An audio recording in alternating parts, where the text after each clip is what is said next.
Hi, so today we are talking about the three things that make a guy want to get into a relationship with somebody. And this is a question I get all the time from readers who want to know what's the difference between a woman he dates versus a woman that he has casual flings and hookups with. And the difference is in so many things, but it's also mostly based on feeling.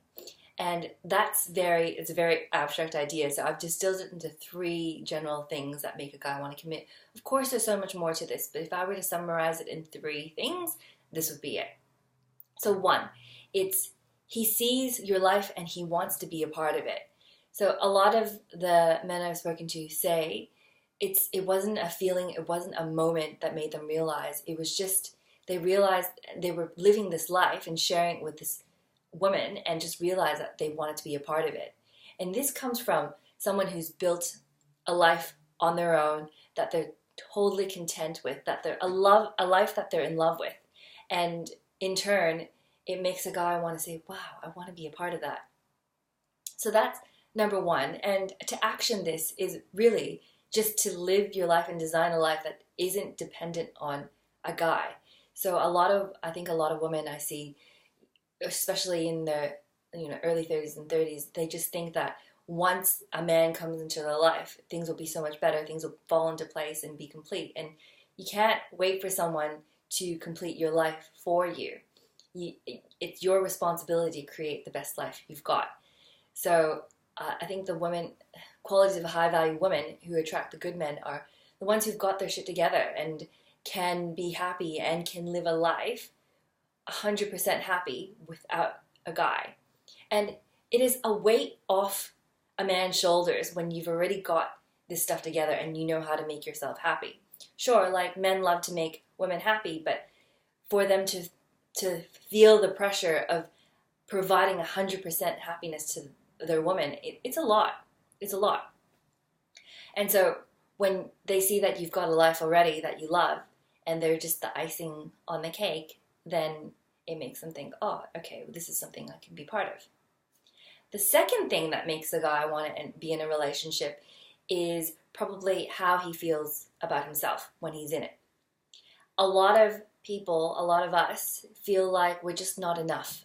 So we're not enough at work. We're not doing enough as a partner, as a sister, as a son or a daughter. And there's a lot of not enoughness and this fear of us not being enough. And so when a man feels like he can be himself and offer something to your relationship and offer something to you by just being himself, he feels this emotional safety that he can be loved and he can receive love without changing who he is. Another thing that's really important is for a man to feel heard, so that his beliefs, his value systems are accepted and are understood, and without having to change themselves. I mean, people don't want to change. People don't really want to change if it's being pushed on them. They can be inspired to change, but most people just want to be loved for who they are. It's that simple. And I see so many relationships where one person tries to change another or imposes their values on another person, and that's just telling the other person, no, you're not good enough. You have to think this way. You have to be that way in order to be my partner, in order to be a good partner.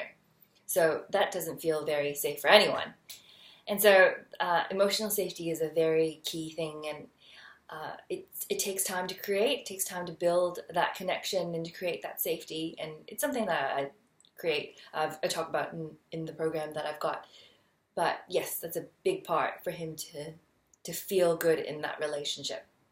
The third part is, I've mentioned this before, someone that doesn't solely depend on them for happiness. So codependency is a big thing, and it's a huge weight on someone's shoulders when they think that they have to be the one to make your whole life better. So I'm talking about referring to the people who, may think that a guy or a husband will just make them so much happier. And then when they actually get married and it's not the case, then the man's at fault, and it's not all cracked up to be, then the guy doesn't feel like they delivered. That is a really, really big fear. Men aren't afraid of commitment. They're afraid of committing to the wrong woman. So what they're often afraid of is meeting a woman who is with them for the wrong intentions. Maybe they're afraid that they're just there, happen to be the right guy at the right time, and the one who's going to give them their babies and an engagement ring, not because they don't feel like they're being loved and heard and respected and adored for who they are. So that's a really, really big thing for them to feel like they're not they're not responsible for 100% of someone else's happiness. Like I said before, I think when you enter a relationship, all you want to do is make your partner happy, but you don't want to feel pressured that you have to create the whole happiness around their lives. I mean, I think it's really unrealistic expectations, and yet it's a lot of fears that men have. So if they can see that you're happy on your own and that they can bring some sort of joy and fulfillment into the relationship, that's when they'll feel like, right, okay, I can bring something to the table. This can be a good relationship. I'm in. So these are just 3 things, and they're very general, as everybody's case is different.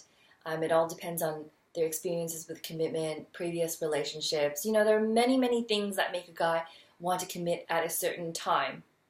And so if you're interested in learning how to talk to a guy about commitment and understand commitment timelines and understand the exact things beyond these 3 things that make a guy want to commit based on their personality and the way they show up to relationships, look into the program I've got called Goodbye Casual Dating. So if you are, maybe you're over the flings and you're maybe over casual dating, you're ready for something long-term and genuine, check out this program where I talk about how you can spot a guy who's ready for commitment, cues you can look out for, how to, transition between casual dating and commitment, a committed relationship, and also what to do when a guy says he's not ready for a relationship.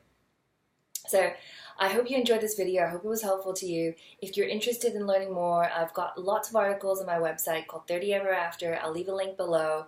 And if you like this video, subscribe for more. And I hope to see you next time. Thanks. Thanks for watching.